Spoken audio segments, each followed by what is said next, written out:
Desde la Ciudad Autónoma de Buenos Aires, transmite arinfo.com.ar. Más que una radio. arinfo.com.ar. Más que una radio.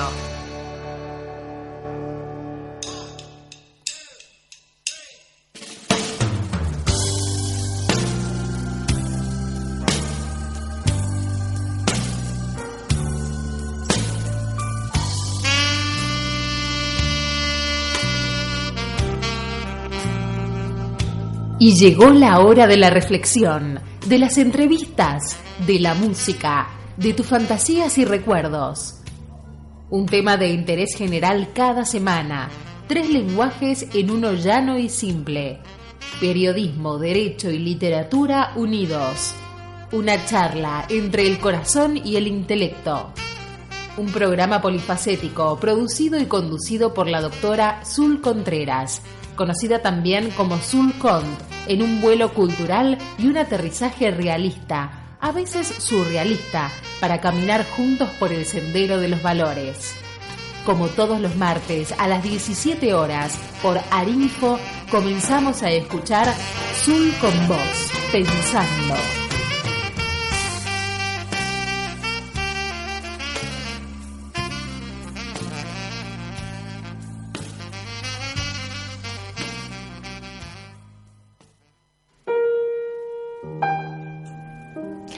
Hola, hola, ¿qué tal? ¿Cómo están? ¿Qué cuentan? Qué lástima no poder escucharlos, pero me imagino las respuestas. Estamos en un nuevo programa aquí desde Arinfo. Día 1, primer día de octubre de 2019. Y estamos ahí en esos cambios climáticos, ¿no? Día de verano, día de invierno, día lluvioso. Ayer cayeron piedras. Vamos a iniciar este programa dando lectura a un texto que escribí no hace mucho tiempo, allá creo que fue el 21 de julio, si no mal recuerdo. Disertantes y desertores. Disertantes y desertores. Por Zul Cont. Ya no conmueven las palabras que de la vanidad ignorante surgen con el atrevimiento que le agrega la soberbia. El mal por sí mismo duele, pero ya no tanto, porque la costumbre colabora en enfriar al alma y resiste. En vano los intereses cupulares en carne de sus disertantes intentan manipular al incrédulo por las buenas o por las malas, embrollándolo, intentan convencerlo que su éxito depende de elegirlos, ni el trabajo se toman de armar conceptos creíbles. ¿Cuál es la propuesta? ¿Cuál es el nuevo plan? La obviedad atraviesa cada instancia y no hay vergüenza. La claridad de los conceptos ha caído como rayos en las mentes confiadas de otrora. La confianza de muchos se ha quebrantado, pero el mal no se ha erradicado. La mentira continúa. ¿Quién se cree el humano cuando no cree a quien le obligan a creer? Se enoja el disertante. ¿Cómo se atreve a no creer más en las mentiras del poderoso? Se exalta molesto el pedante. Y aún así, a pesar de los látigos discursivos y la balacera de palabras, obligándolos a creer, no creen tanto. Ya no creen algunos, poco otros, nada muchos. Se terminó la farsa. Todo está sobre la mesa, el juego abierto y la trampa advertida. ¡Truco!, canta el mentiroso. «Quiero retruco», le contesta quien ya no le cree. «Quiero», vale 4, le redobla desafiante, mal suponiendo su temor. «Quiero», grita de pie el desilusionado y le clava la espada en medio de la frente y le golpea el basto sobre la mesa de la verdad. El juego ha terminado. Quedan muchos que siguen creyendo en la salvación como meta, la esperanza como estímulo, la dignidad como valor, mientras la integridad del débil, avasallada, se sostiene en la flaqueza de sus carnes, en el dolor de su enfermedad sin remedios, en la conciencia de un final anticipado. Las heridas sangran, ni tiempo para cicatrices dieron. Aún en la batalla, sigue siendo inalcanzable la meta del esforzado, ese que en la noche piensa cómo será su vida el día siguiente y en la mañana desespera ante la invisibilidad del fruto de su árbol inventado. A su pesar, no resigna su humanidad. Parten las emociones sinceras del corazón herido y sin fuerzas repele la negatividad de la desesperanza. Amanecen las tinieblas del desconcierto. Abre la heladera y nada podrá sustentarle en su desayuno. El vacío de su alma tampoco. Solo hay malas noticias. Nada en su nada misma.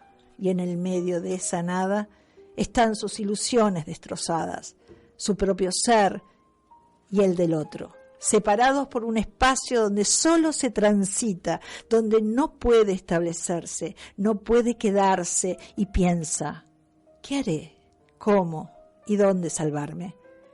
Del más allá, la respuesta aparece, morirse de a poco, como todos, pero con dignidad, porque ya no continuará regalándola, como si no valiese ni el esfuerzo de permanecer digno hasta el final. Quiere seguir viviendo.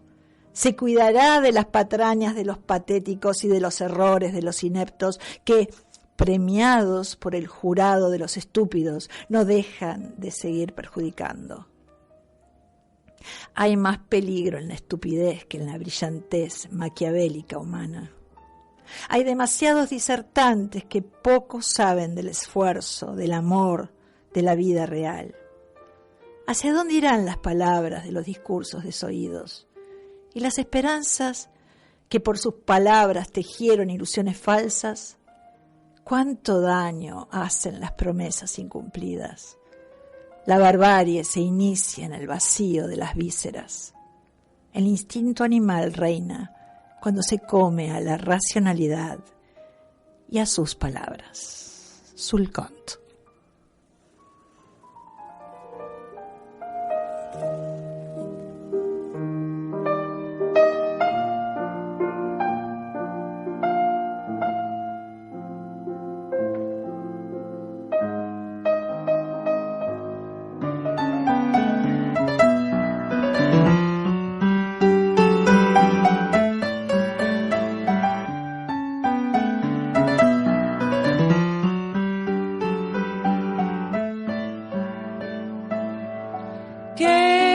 Que decidir quién prefieres que te mate, un comando terrorista o tu propio gobierno para salvarte del comando terrorista.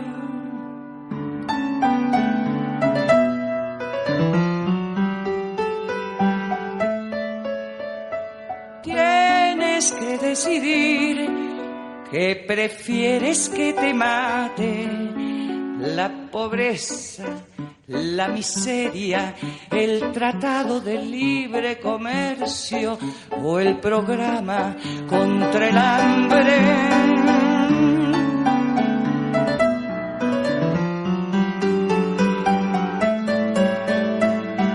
Se acabó aquel tiempo en que decidían cómo nos mataban y sin preguntarnos siquiera por pura cortesía si era nuestro deseo el de fenecer como los mosquitos al amanecer o morirnos de sed. Ya nos mataron de tantas maneras, ya nos cansamos de ir al panteón, ya no sabemos si somos civiles, rehenes, vampiros o simples mortales. Pero de tanto morirnos, al menos nos hemos ganado el derecho de decidir cómo queremos morir.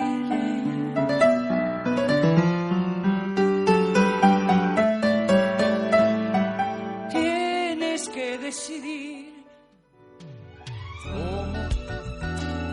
Momento de charlas, inquietudes, preguntas, respuestas, más preguntas, torbellino de ideas, momento de entrevista. Por Arinfo escuchamos Sul con vos, pensando.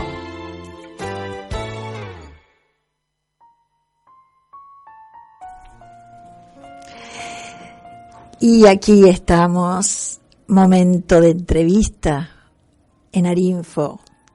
Tenemos el gusto de tener aquí a un gran periodista, un periodista argentino que ha sido un gran activista en defensa de los derechos humanos.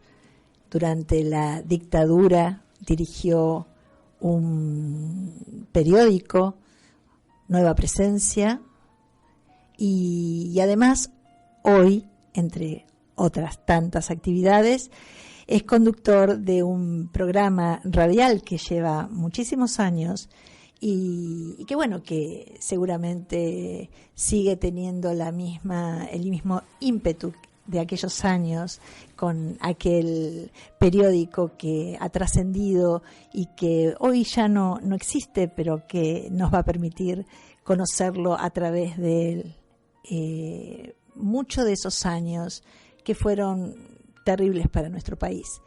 ¿Cómo le va, Germán Schiller? ¿Qué tal, Zul? Un gusto, un placer estar en este programa. Ay, para mí un encanto, porque la verdad yo no imaginaba que alguna vez lo iba a tener a usted acá en esta mesa de radio, en mi programa, que le cuento a la audiencia. Estoy festejando mi 4º año de programa, 4º año, y es hoy, especialmente hoy, no es el mes. Este sería el programa de celebración. Bueno, felicitaciones y que sigan muchos más, no 4 más, muchos más. Bueno, ¿no? Gracias, me gustaría. Y como dato extraño, porque venía caminando por acá y uno percibe cosas que ya vivió antes.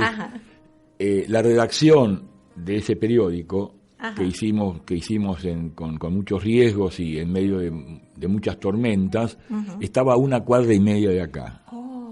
En la calle Castelli 330. Claro, acá estamos en Perón. Entre Paso y Castelli. Entre Paso y Castelli, claro. Uy, bueno, eso tiene mucho que ver, ¿no? Todo tiene que ver con todo. Nada es casual, todo es causal. Cuénteme, vamos a empezar porque tengo tanto material, he leído tanto sobre usted que no creo que me vaya a alcanzar el programa. Pero sí me interesa entender que el diario que usted creó, ¿es un diario o un semanario? Era semanario. Era un semanario. Semanario ya era bastante. Ya era mucho, ¿no? Por mucho. Entonces. Sí. Bueno, este semanario que usted condujo, fundó, junto con un rabino. No era ningún rabino. No era rabino, pero usted fíjese, decía rabino, eso es ve la información que da Google. No, lo que pasa es que después del periódico, por la acción y por el crecimiento que tuvo, y por la repercusión y la resonancia que tuvo, se formó un movimiento, se llamó Movimiento Judío por los Derechos Humanos. Ahí convergieron una línea laica como la mía de izquierda con la de un rabino progresista, y ahí se formó ese movimiento. Pero el periódico fue creación del que habla y era eminentemente laico, ¿no? Bueno, eso poco que ver con la religión. Eso es muy importante la aclaración, porque de alguna manera usted está marcando el lineamiento, ¿no?, ideológico del diario, que no es poca cosa. En este caso ha estado muchísimos años en ese semanario y un día no tuvo más la posibilidad de conducirlo, y eso ha sido dramático quizás, pero ¿qué impacto emocional le ha generado a usted conducir un diario, un periódico, un semanario que ha expuesto, ha denunciado en él tantos desastres que se hacían en el momento de la dictadura, entre ellos justamente la violación de los derechos humanos, los desaparecidos? ¿Qué impacto emocional? ¿Cómo se sentía en esa época usted y qué impacto social tuvo también el periodo? El impacto social fue enorme. La sensación era de mucho miedo.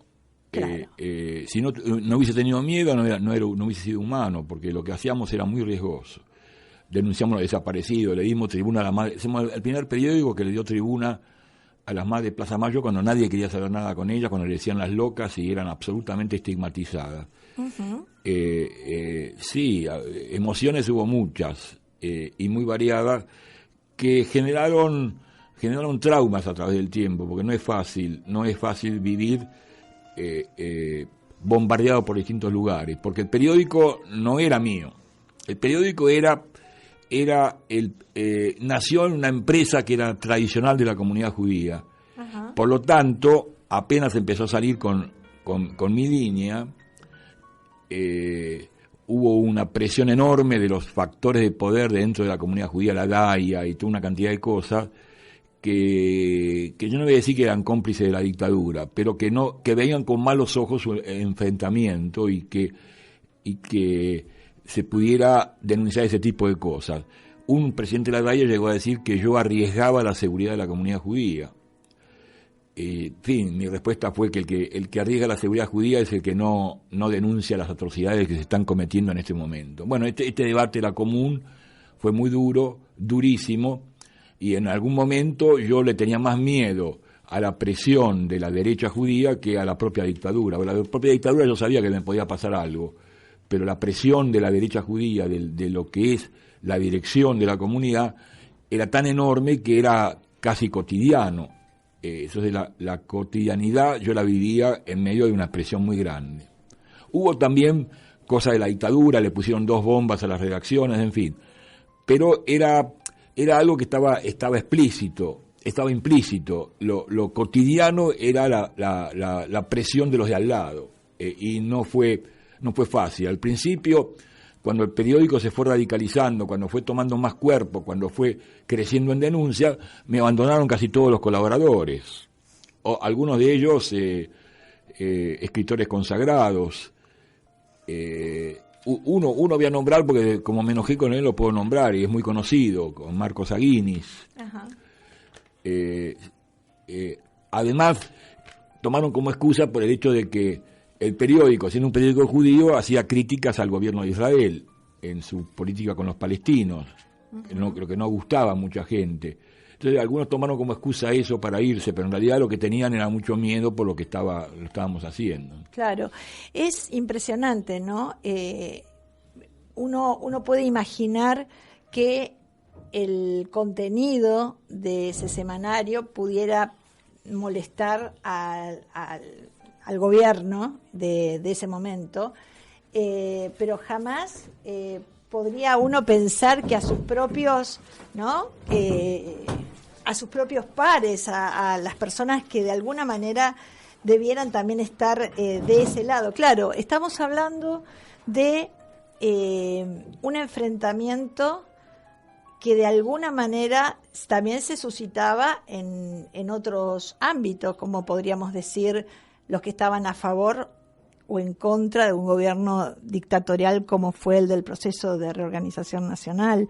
Pero es llamativo, ¿no?, que pensar que esas entidades representativas como DAIA y AMIA pudieran tener, ¿no?, estar en contra, ¿no?, de esas denuncias que se hacían en el semanario. Es como contradictorio. Después de la dictadura se armó un revisionismo histórico. Entonces ellos aparecieron saliendo de que ellos hacían gestiones secretas y que lo que valían las gestiones secretas porque consiguieron salvar gente, etcétera. En fin, es parte de un debate y de una etapa que quisiera superar. Está bien, deje. Acá tengo material que habla sobre usted, sobre el periódico, sobre el programa que es tan rica su historia, ¿no? Cultura Diagonales, de La Plata, año 2008, título: Hermann Schiller recuerda al medio que dirigió en la dictadura, nueva presencia recibirá una distinción de la legislatura porteña. Y de hecho tengo la firma, ¿no? La resolución que ha permitido ese homenaje, ¿no? Al semanario. Dice: homenaje al semanario judeo-argentino, nueva presencia, que comenzó a editarse en el 9 de julio de 1977 bajo la dirección del periodista Hermann Schiller, y que luchó contra la dictadura y defendió los derechos humanos, legislatura de la Ciudad Autónoma de Buenos Aires. Y acá, bueno, están los fundamentos, que ya los voy a leer, y las firmas de todos los legisladores. Ha sido un honor tener que nuestra sociedad argentina cuente con un periódico de esta envergadura. ¿Cómo sintió usted este reconocimiento? ¿Le llegó tardío, no? Llegó tardío, ¿sí? Llegó tardío, sí, porque en medio hubo tantas distorsiones, tantas falsificaciones de la historia y en fin, no es que yo no la vivo con alegría esa etapa, es una etapa que todavía no, es una etapa que me ha generado muchas heridas que yo no he podido cicatrizar, tanto que se han escrito muchos libros sobre eso, inclusive sobre Nueva Presencia, hay 3 libros ya escritos, dos a favor y uno en contra. Y yo no he podido escribir un libro sobre mis memorias y lo que hice y lo que pasó. Estuve viendo Hernán Dobry escribió un libro y lo descubrí ahora. Me nombra muchas veces positivamente, Los judíos y la dictadura, creo que se llama el libro. Sí, le cuento, Hernán Dobry es el hijo de Mario Dobry, que ha estado en nuestro programa, poeta, ha estado realmente... No lo conozco al padre, mira vos. Sí, es un gran poeta y además de físico. Sí, el libro salió hace un par de años más o menos, claro. más 3 años. Claro, sí. Habría que comprarlo y leerlo. Sí, ese libro está lleno de datos. Bueno, este es el 4º libro, porque aparte de ese libro aparecieron 3 específicamente sobre el periódico. Ajá. Yo quisiera, ¿no?, leer algún párrafo. Dice... más de 20 años después, la legislatura porteña rinde un justo homenaje a este semanario por su compromiso con las luchas populares y su enfrentamiento contra el orden dictatorial. Su director, el periodista Hermann Schiller, acá dice lo mismo, fundó junto al rabino Marshall Mayer en 1982. Es un error. Es un error, vio que no lo inventé yo. Bueno, pero está bien que también dice... Tanto que a Marshall Mayer lo conocí mucho después que salió el periódico. ¿Sabe qué? Mire, acá hay un error de tipo gramatical, porque dice, hay una coma que separa... Y debería haber dicho que junto al rabino Marshall Mayer en 1982 el movimiento judío... Ahí está. Pero fíjese que hay una coma. Es un tema tipográfico. Lo que hace una coma, ¿vio? Le cambia la historia a una persona. Una coma le cambia la historia, por supuesto, una coma es importante. Claro, y está acá. La gente, especialmente los adolescentes, escriben sus WhatsApp sin coma, sin nada. Yo soy muy puntilloso en eso. Yo escribo hasta con todo escribo. No soporto escribir mal porque siento que estoy transmitiendo un mensaje equivocado. Equivocado y que puede ser interpretado equivocado. Claro, y puede generar problemas enormes. La verdad es que me gustaría saltar, porque hay tanto material, ¿cómo me gustaría? Cuénteme, ya me habló de su impacto, del impacto emocional que le ha generado el semanario. Ahora, ¿qué importancia tuvo para la sociedad en relación concreta al contenido del semanario? ¿Cómo no? Ese es un dato importante, porque el periódico nace como un periódico de la comunidad judía. Lentamente, paulatinamente, se va transformando. Todos los colaboradores míos, buena parte de la comunidad judía, y ni que hablar, la dirección de la comunidad judía, se apartaron y se pusieron en la vereda enfrente. En cambio, empecé a adquirir nuevos aliados y nuevos amigos, empezando por las madres de Plaza de Mayo, empezando por las víctimas de la represión, y por todo un sector que se sintió interpretado por el periódico, al contrario de lo que pasaba con la comunidad judía, que se sintió defraudada con eso. La comunidad judía estaba acostumbrada a que los periódicos se dedicaran específicamente a lo propio, específicamente a la especificidad. Por eso nunca trascendía, porque a quién le interesa lo que pasa en las instituciones, en la hebraica o donde fuere. Lo nuestro fue trascender, tratar de llegar a otros ámbitos. Cuando me preguntaban por qué no, cuando me preguntaban con ironía en el reportaje que por ahí me hacían en la comunidad judía, una vez me llevaban a hebraica de Rosario, y se armó un despelote muy grande, enorme, fue un revuelo. Me preguntaron por qué yo me dedicaba en un periódico judío a cosas que no tienen nada que ver con la comunidad judía. Entonces yo le dije, lo que no tiene que ver con la comunidad judía es la complicidad con un régimen dictatorial. Cuando yo hablo de los desaparecidos, cuando hablo de las atrocidades que se están cometiendo, cuando hablo de la lucha para terminar con esta dictadura feroz, estoy hablando del tema judío, de la tradición judía que siempre fue humanista y luchadora. Eso irritaba mucho a mucha gente. Ahí en Rosario fue durísimo, porque se levantó el presidente de la DAIA de Rosario, que estuvo presente, y me dijo, vos estás llevando otra vez a nuestra juventud al partido de la muerte. Y yo le dije, me parece una exageración de su parte, lo que están llevando a los chicos al partido de la muerte es usted con su indiferencia. Los chicos de la comunidad se están alejando porque ven en los dirigentes solamente viejos crápulas que solamente se dedican a los negocios. Bien contestado. A ver, la realidad, a ver, vamos a darnos un respiro, porque sinceramente esto a mí me lleva a preguntarle, por ejemplo, agua, por favor, me lleva a preguntarle acerca de esos 2 atentados que usted mencionó antes. ¿Cómo no? ¿Qué? ¿Usted estaba dentro? No, fueron a la noche. Uno fue en una imprenta donde se imprimía el periódico, o sea, se llamaba Palermo, pero estaba en Pompeya, en la calle Erescano, no sé cómo se pronuncia. Sí. Y la otra fue en una imprenta que todavía está en la calle Rivadavia, en el centro, que se llama Coctal, tradicional porque ahí han impreso centenares de publicaciones políticas. La gente de la imprenta nos dijo que la bomba había sido por nosotros, o por lo menos ellos estaban convencidos de eso. Tanto que tuvimos que ir a buscar rápido otra imprenta y llegamos y pudimos sacarlo, porque la única imprenta que nos aceptó es una imprenta católica, que era la que hacía la revista Skew, una revista católica que salía hace muchos años.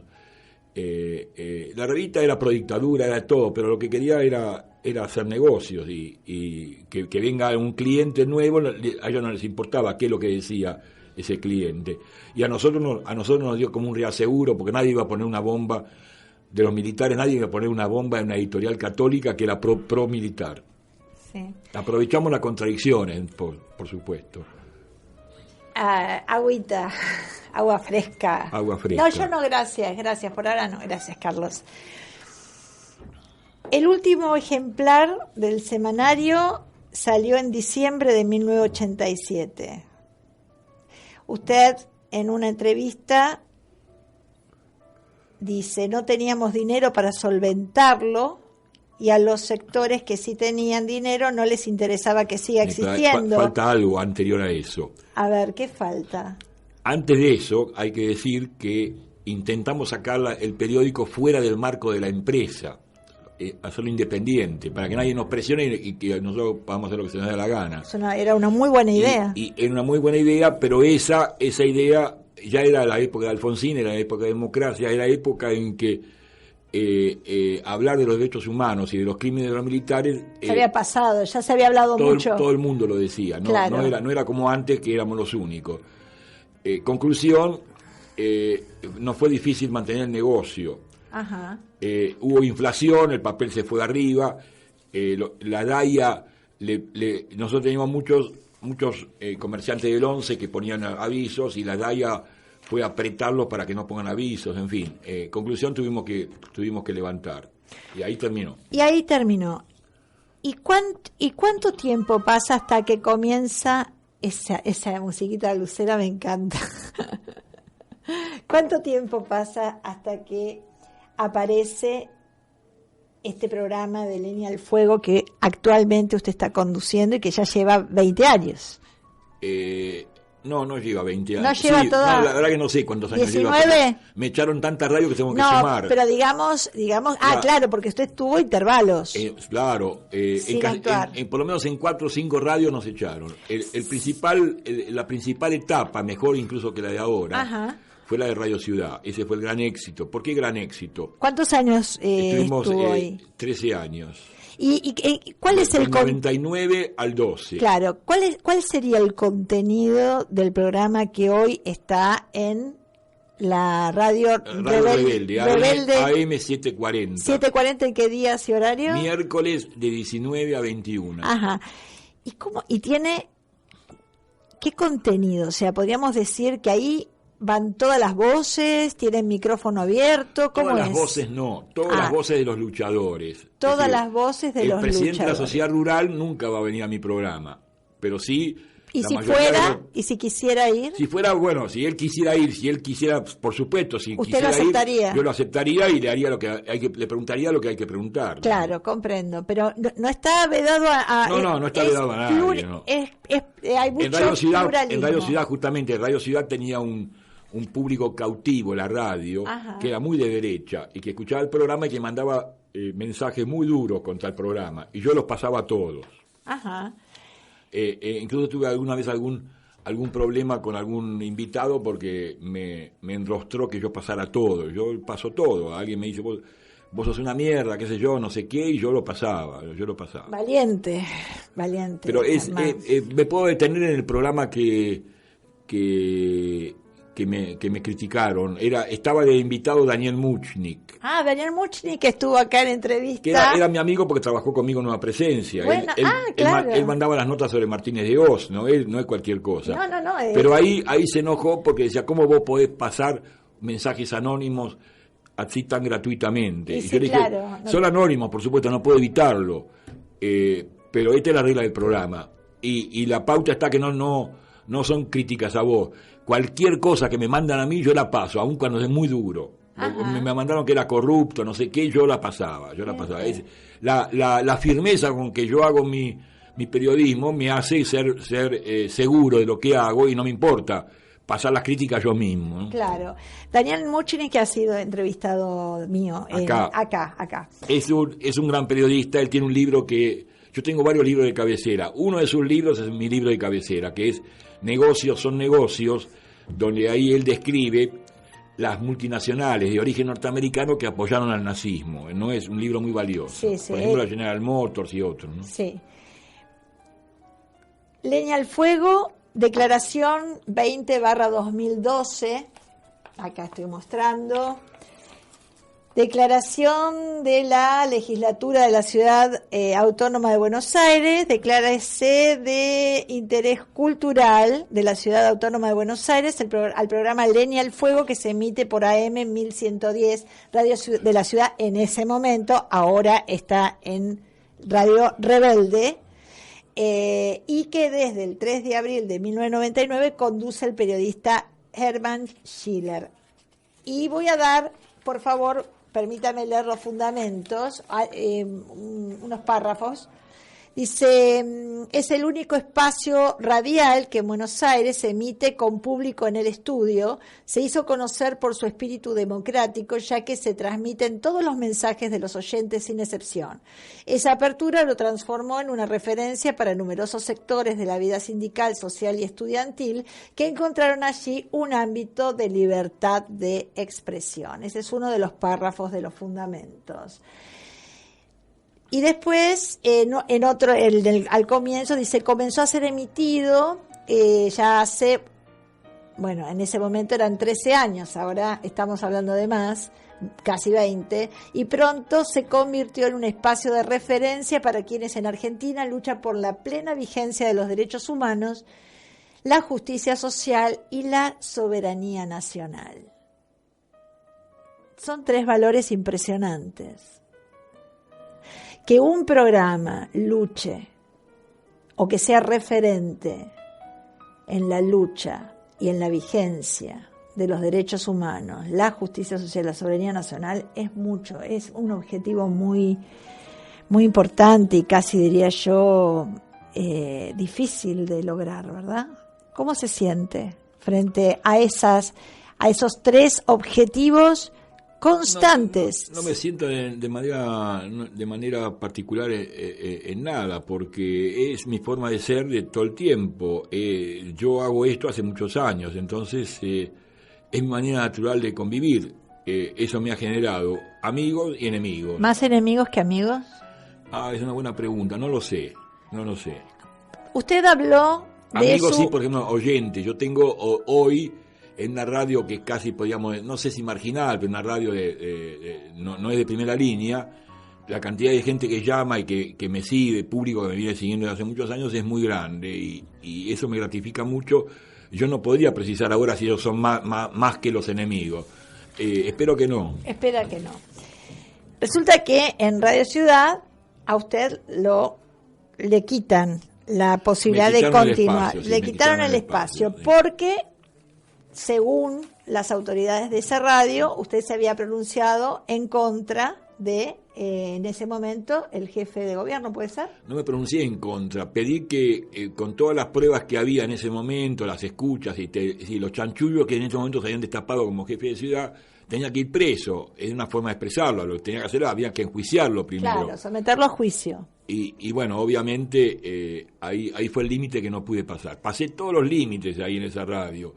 O sea, usted dice que tuvo libertad de expresión al máximo. No, tuve libertad de expresión, pero en medio de muchas tormentas. Tuve libertad de expresión porque tuve cierta impunidad. Fue una impunidad basada en la historia y en que muchos de los que querían echarme sabían que si me echaban iban a pagar un precio muy alto políticamente. Y acá también lo pagaron, fue el precio muy alto. Hicimos un acto en la puerta de la radio que ocupó toda la cuadra de Sarmiento, de Paraná a Montevideo. Hubo un mensaje de Pérez Esquivel a Macri. Sí, acá Ahí está. Permítame que lo lea, un fragmento. Carta de Pérez Esquivel a Macri. Solidaridad con leña al fuego. Buenos Aires, 9 de diciembre de 2011.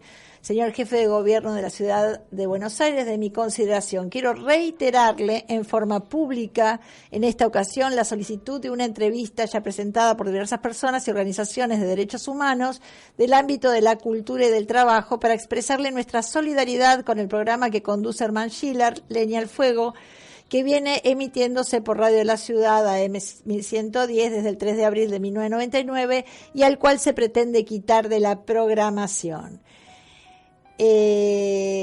No solamente eso, bueno, es extensa. Este compromiso se emite en el programa de Leña al Fuego, uno de los pocos espacios mediáticos de análisis político y social que con lucidez permite reflexionar sobre nuestra realidad nacional e internacional. Hoy nos preocupa y rechazamos cualquier intento que pueda cercenar la continuidad del programa en la radio de la ciudad. Recordemos que Pérez Esquivel es Premio Nobel de la Paz, un ciudadano argentino. Después hubo un acto de solidaridad y Pérez Esquivel fue uno de los oradores. Sí. Y además, Osvaldo Bayer, nada más ni nada menos, en una contratapa de página 12 dedicada a usted, aquí, en esta contratapa, el día 28 de abril de 2012, publica, en su comienzo dice: cuando se comete una injusticia en forma solapada y con sorna en plena democracia, uno siente haber entrado en una región vacía y plena de hipocresías. Lo que está ocurriendo con el periodista Herman Schiller ya entra en la región de las máximas hipocresías. Se hace sentir el poder omnímodo en una mezcla de sonriente desparpajo y del que da puntapié sin mostrar la cara. Un periodista de ley, Hermann Schiller, lo conocemos todos desde hace años, tenía una audición más que excelente del periodismo abierto, franco, honesto y de un coraje a toda prueba. En Radio Ciudad, la radio de la ciudad de Buenos Aires, se había convertido en la voz de los sin voz. Bueno, nos tenía acostumbrados, ¿no? Bayer, con su excelencia al momento claro, y a de mí escribir. me honró con su amistad. Para mí fue un golpe cuando falleció hace poco. Sí, ¿no? hace un par de años, ¿no? Hace 3 años. 3 años. La verdad, en uno de los párrafos dice en esta nota, 1000 voces se han levantado para acompañar a Schiller, pero ¿qué responden Macri y todos sus representantes? Nada, el silencio. No comprenden que para ellos lo mejor es que hay que darle voz al pueblo para conocer sus problemas. Los de arriba que nunca aparecen por los barrios pobres podían conocer a través de leña al fuego esos problemas que siempre han ignorado, repetimos. Parece Sí, que... corrijo lo de 3 años, no. Bayer falleció el 24 de diciembre pasado. Claro. El día de mi cumpleaños, justamente. Sí, bueno, dije un par de años. No. Refiriendo, Tuve una confusión, el 24 de diciembre pasado. Claro, sí. O sea, estamos, no hace mucho. Menos de un año. Sí, menos de un año. ¿Qué significa para usted hoy se lo ve muy sano, muy bien, muy lúcido? ¿Qué significa para usted hoy el periodismo que se ejerce en los medios? ¿Qué significa para usted que viene expresándose con tanta valentía y aún persiste en su lineamiento ideológico, que hoy nos encontremos con periodistas que dicen hoy blanco y cuando está por cambiar el gobierno dice negro? Yo soy poco afecto al tema generacional. En mi época había tránsfugas, vendidos, venales, mercachifles, y había gente que se jugaba.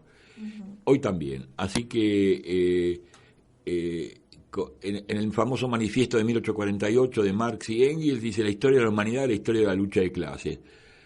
Había periodistas honestos, consecuentes con su obligación de informar y de estar al servicio de sus oyentes o de sus lectores, y había mercenarios que se vendían al mejor postor, especialmente si el postor era del poder. Y hoy es lo mismo. Uno prende la pantalla y se encuentra con C5N y se encuentra con TN. Entonces uno dice, ¿cuál es el que está vendido al poder y cuál es el que se está jugando en este momento la salud, la libertad, la seguridad, etcétera? Y su futuro laboral. Y sobre todo laboral. Porque el futuro laboral es importante, tener estabilidad, ¿no? Decir, bueno, voy a comer hoy, mañana y dentro de 5 años, superando que un gobierno dura 4. Hace poco tuve un pequeño incidente porque el diario La Nación publicó como suele hacerlo, un par de editoriales muy a favor de la dictadura. Ahora lo publicó, en tiempo reciente, diciendo de que lucharon contra el terrorismo, en fin, todo el argumento que da la derecha. Y los trabajadores de La Nación se reunieron y repudiaron esos editoriales, y tomaron el diario. Entonces yo critiqué a los trabajadores de Clarín que no han hecho lo mismo, cuidando su trabajo, su sustento. Obviamente tiene una explicación, cuidan el sustento, cuidan el ingreso. Pero eso contradice las libertades. Pero yo me siento con derecho moral a decirle, no me gusta su silencio, porque yo me he jugado muchas veces, y muchas veces arriesgué algo más que el sustento. He tenido algún roce con alguna gente de los trabajadores de Clarín, pero en general me han dado la razón. Si simplemente se colocan a la defensiva, no podemos hacer más, ¿no? Pues conocemos el pensamiento real de los trabajadores de Clarín, que no avalan todas las sandeces que hace la empresa donde trabajan, pero que no pueden hacer nada porque, en fin, no es tan fácil. Esto es un poco la dicotomía, ¿no? entre la libertad de prensa y la libertad de empresa, ¿no? Cuando yo estudiaba periodismo, nos decían eso: no existe la libertad de prensa, existe la libertad de de empresa periodística. Bueno, pero... Es así, es así. Sí, es así, es pero así. en usted veo algo absolutamente diferente. Pienso que usted... Sí, yo nadé contra la corriente, pero... Nadó contra la corriente yo que nadé contra la corriente todo el tiempo y enfrenté muchas cosas, te digo que es así. Que el sufrimiento, los traumas que generó esa etapa en mi vida... me hacen responder a quienes me preguntan, ¿haría lo mismo? Ahora me preguntan, ¿haría lo mismo ahora? Y yo contesto, ¿sabes lo que contesto? No haría lo mismo. No haría lo mismo. Pero logró muchísimo. La sociedad está, yo supongo que gran parte de esta sociedad está agradecida porque usted ha denunciado a través de su semanario violaciones a los derechos humanos que finalmente la historia los comprobó y ha sido gran parte de nuestra lamentable biografía como país. Le agradezco sus palabras, pero no sería fácil volver para atrás y hacer lo mismo y correr los riesgos y hacer correr los riesgos que uno corrió en esa época. Yo no critico, todos los intelectuales que me abandonaron y que estaban conmigo al principio, salvo a Guinness, son mis amigos ahora, yo no los critico, ellos estaban en su sano juicio, yo no. A propósito, tengo por ahí una nota, me han mandado una no sé, tengo que buscarlo y yo soy más malo para el tema de la tecnología. Hay una frase de Tato Pavlovsky sobre la locura que es fantástica. Pero Tato Pavlovsky, médico psiquiatra, fue uno de los precursores del psicodrama, ¿no? Las obras de él son geniales. El señor Galíndez. El señor Galíndez lo hemos visto que está actuando y el director es justamente Daniel Loisi, que es uno de los integrantes de nuestro staff. ¿no? Es amigo que ha estado en mi programa, y he estado también yo participando como público de su obra. No me queda mucho tiempo, pero ¿quién le dice? Porque los grandes temas en mi programa, ¿sabe una cosa? Sí. Señor Schiller. Sí. Los grandes temas y las personas que tienen vidas muy largas y profundas siempre tienen una segunda parte en mi programa. Así que probablemente, si usted quiere, en algún momento estoy a disposición. Lo invitaremos para que será un honor. Continúe. Gracias. Mientras usted busca, yo le voy a decir una frasecita. No lo puedo abrir, pero no importa. No importa. Después en la segunda parte. Otro día. Es una apología de la locura, tanto que cuando yo dirigí el programa de las madres de Plaza de Mayo en Radio Nacional, le propuse a las madres un título que les gustó mucho y ese fue el título, La voz de la locura se llamaba. Ajá. La voz de la locura. Yo créame, creo haberlo leído en mi primer programa y parece una barbaridad porque si estamos hablando del mismo texto, yo creo haberlo leído y lo voy a leer para el próximo programa. Acá lo encontré. A ver, dígalo, a ver si lo leí. No se puede jugar a medias. Sí, con eso abrí el primer programa. Sheila, no es genial. Puedo creer. El primer programa hace 4 años y hoy se cumplen 4 años. Juro por mis 2 hijos que abrí con ese texto. Bueno. No lo puedo creer, me emociona. Por favor, léalo, por favor. Déjeme leerlo. No se puede jugar a medias. Si se juega a fondo. Para jugar bien hay que apasionarse. Para apasionarse hay que salir del mundo de lo concreto. Salir del mundo de lo concreto es introducirse en el mundo de la locura. Del mundo de la locura hay que aprender a entrar y salir.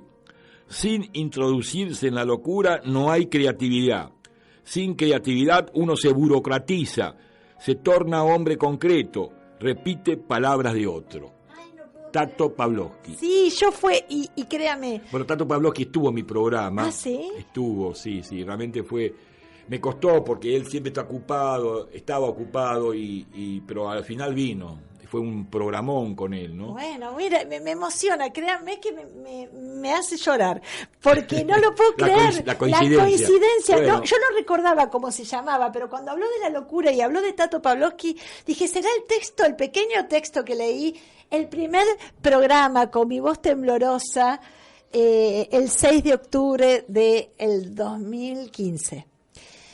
Faltando 3 minutos para terminar el programa, yo quisiera primero, entrar en un pequeño, porque es importante decir que usted fue un periodista que formó parte del staff de profesores de la Universidad de las Madres de Plaza de Mayo y que no ha terminado bien con Eve Bonafini porque no toleró la independencia de sus expresiones y cuando tuvo que referirse contra, en ese momento, el gobierno vigente, no lo tomó bien y lo echó. Sí, así fue, efectivamente. Yo estuve muchos años con las madres y... Acá está la nota.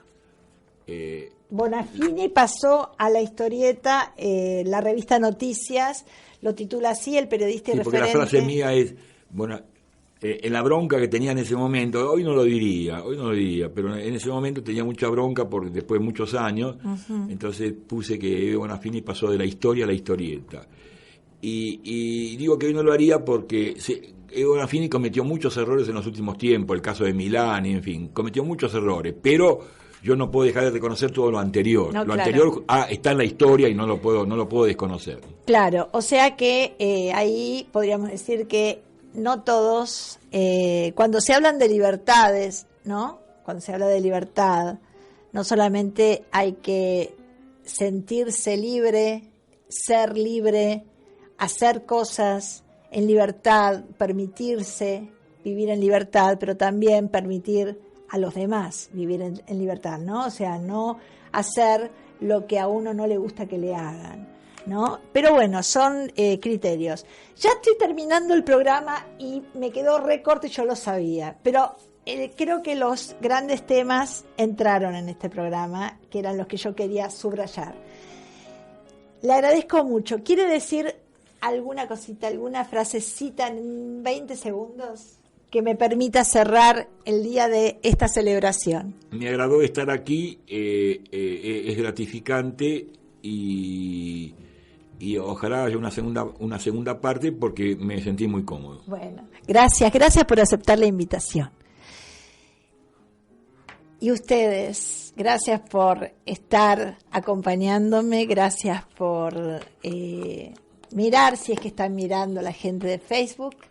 Gracias a ustedes, a los oyentes. Creo que ha sido un programa, hoy por hoy, gracias a este entrevistado, de el nivel que merece Arinfo. Gracias. Chao.